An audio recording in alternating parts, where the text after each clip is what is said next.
वैष्णवी हगवणे हे जे प्रकरण आता चाललेलं आहे ते खरंच खूप भयानक आहे आणि खूप विचित्र आहे.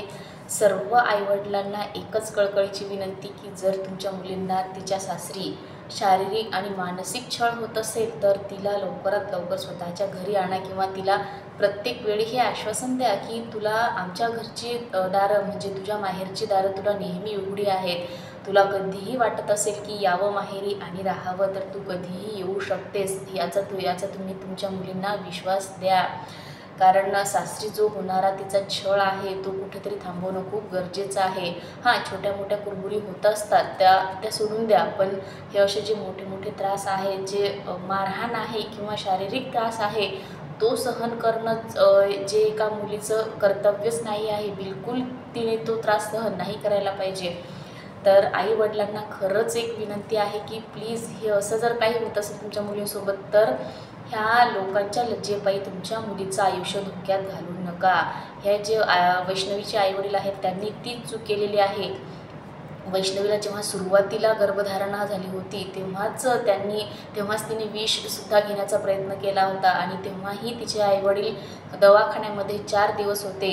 तेव्हाही तिच्या सासरचं कुणीही आलेलं नव्हतं दवाखान्यात, असं तिच्या वडिलांचं मत आहे की ते म्हणत होते की मी एकटाच होतो हॉस्पिटलमध्ये 4 दिवस. मीच बिल भरलेलं आहे आणि तिला परत नेऊनही त्यांनी तिच्या सासरी सोडलेलं आहे.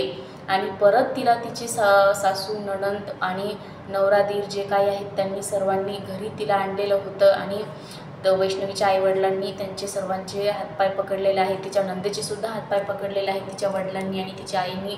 त्या दोघांनीही स्वतः मुलाखतीमध्ये सांगितलेलं आहे, पत्रकार परिषदांमध्ये सांगितलेलं आहे. पण एवढं काही करण्याची गरजच काय आहे? तिला एवढा मारहाण करून ती जर एकदा जीव देण्याचा प्रयत्न करत आहे तरीसुद्धा तुम्ही तिला तिच्या सासरी नेऊन सोडताय म्हणजे तुमची किती कमाल आहे. लोकांच्या लज्जेपायी तुम्ही हे सर्व करत आहात. पण आता काय करणार आहे लोकांची लज्जा, आहे की नाही? म्हणजे एकदा तिचा जीव गेला, तिचं ते 9 महिन्यांचं बाळ, त्याला आता त्याची आई तुम्ही आणून देऊ शकता का? तर नाही. कुणीही त्या छोट्याशा बाळाला त्याची आई आता आणून देऊ शकत नाही. त्यासाठीच तुम्ही एवढंच करा की तुमच्या मुलीला हे आश्वासन द्या की तुम्ही तिच्यासाठी नेहमी तत्पर आहात. तुम्ही नेहमी तिच्या पाठीशी खंबीरपणे उभे राहाल.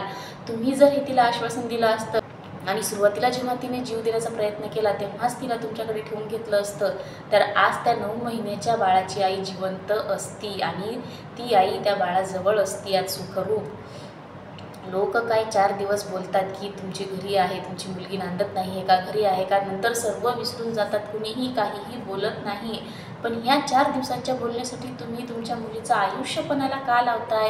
आणि दुसरी एक मुलींना कळकळीची विनंती की तुम्ही लव्ह मॅरेज किंवा प्रेमविवाह करण्याअगोदर एकदा विचार करत जा. मुली असो किंवा मुलं असो, आजकाल मुलांच्या बाबतीतही खूप हे प्रकरणं घडत आहेत की मुलींमुळे त्यांना त्रास होत आहे. अतुल सुभाषचं प्रकरण झालं, त्याच्या बायकोपायी त्याने जीव दिला स्वतःचा. भरपूर अशा मुलांच्याही केसेस आहेत की मुलींना कंटाळून ते जीव देत आहेत कारण मुलींचाही त्रास कुठे कुठे खूप वाढला आहे. तर जेव्हा तुम्ही लव्ह मॅरेज करताय तेव्हा तुमचा जोडीदार कसा आहे हे पारखून घ्या. प्रेमात आंधळे होऊ नका. तुम्ही तुमचं चांगलं वाईट जे काय आहे ते जाणून घेण्याची क्षमता तुमच्यामध्ये असायला हवी कारण पूर्ण आयुष्याचा प्रश्न आहे.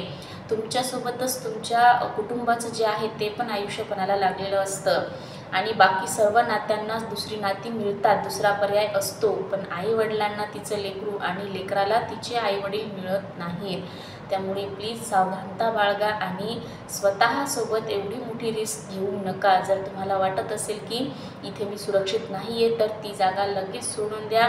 कुठेही राहा, स्वतःच्या पायावर खंबीरपणे उभे राहा आणि स्वतःचं पालनपोषण करण्या इतपत तुम्ही सक्षम व्हा, तरच तुम्ही सुरक्षित राहाल.